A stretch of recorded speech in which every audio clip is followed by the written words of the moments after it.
Welcome to New Orleans Fanatic Fever. I'm John. I'm Josh.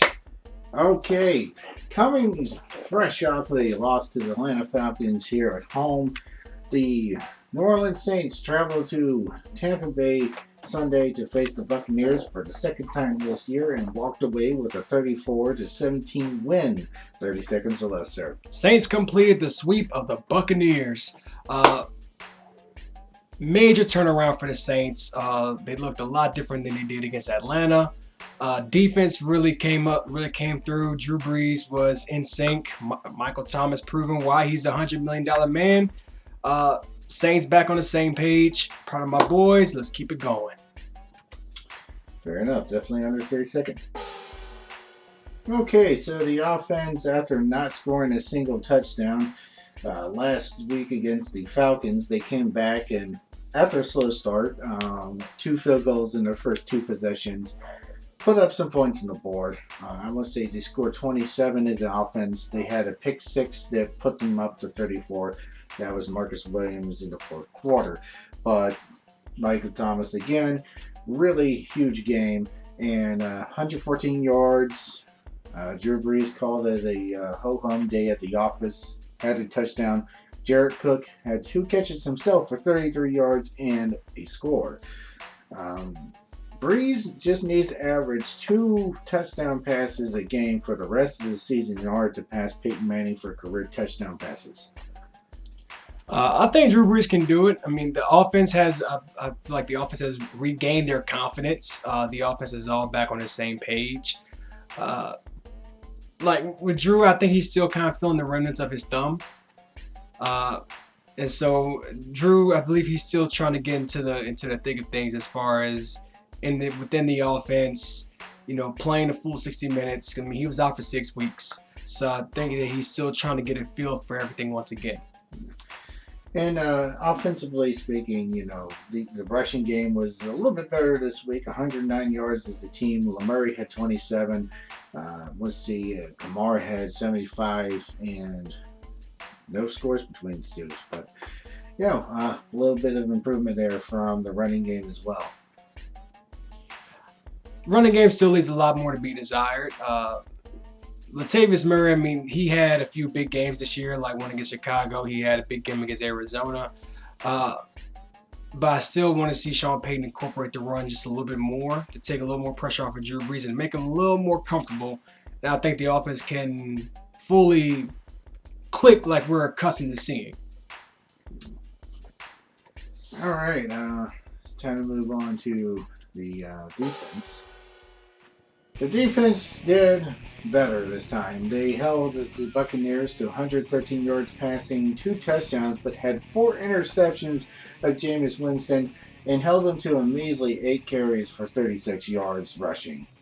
See, with the defense, I was definitely impressed with the turnover margin, and forcing turnovers hasn't really been the strongest suit for the Saints defense.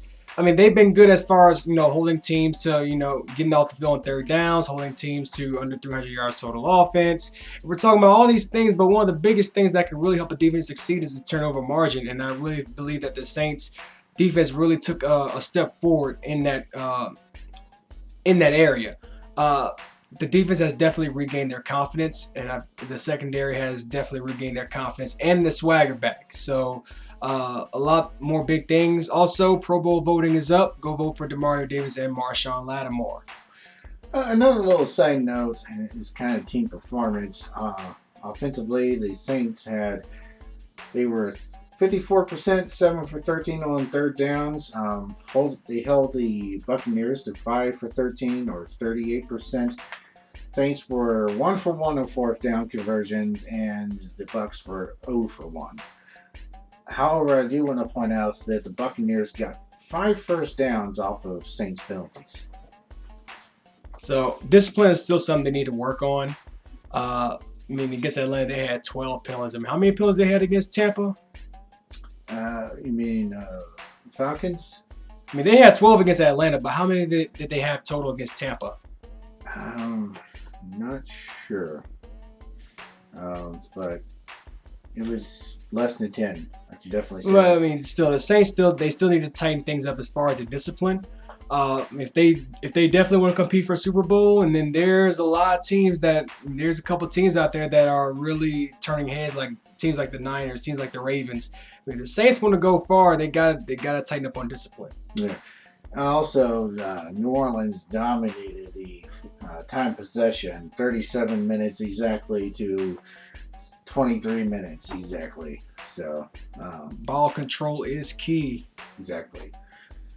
But overall, I mean, the Saints had a damn good performance overall. They dominated on all cylinders in pretty much every component of the game. Yeah. Okay. Well, that's that for the defensive performance. Coming up next, we have the Panthers, and then that is followed up by a game against the Falcons, a second game against the Atlanta Falcons. That'll be Thanksgiving Day. I do not think that they have we played. No, we haven't played the Panthers yet. This will be the first two minis between Carolina and New Orleans. This one will be here. Yes, it will be in the Dome. It will be at noon on Sunday in the Dome. My worry is going against Kyle Allen. I mean, Kyle Allen is looking for a way to boost his confidence. I mean, he threw 4 picks against Atlanta this past Sunday. And I don't know what's gotten into Atlanta. They got Matt Ryan back, and they think they can rule the world now. Falcons, y'all still last in the NFC South. Y'all still trash. I mean, we're gonna see y'all Thanksgiving. But anyways, to the Panthers. I mean, Kyle Allen. I mean, the Panthers, they've pretty much decided they're going to live and die with Kyle Allen at quarterback, and he's a lot much more incorporated into this offense. So the Panthers are definitely going to get some shots in against the Saints defense this Sunday. The win keeps New Orleans on pace with San Francisco, who just lost for the first time last week, almost lost to the Cardinals this week, and the Packers are still 8-2 as well. And also look out for the Minnesota Vikings as well. Vikings have had some success against some okay teams, but I need to see them beat some quality teams before I start calling the Vikings contenders. That's true. I mean, the Vikings can play against against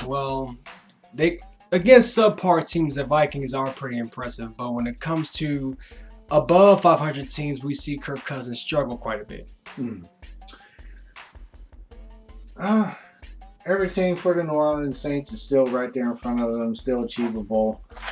If they don't get home field advantage, as long as they get a bye week, I don't think it really matters. I think they can definitely go in Santa Clara and win.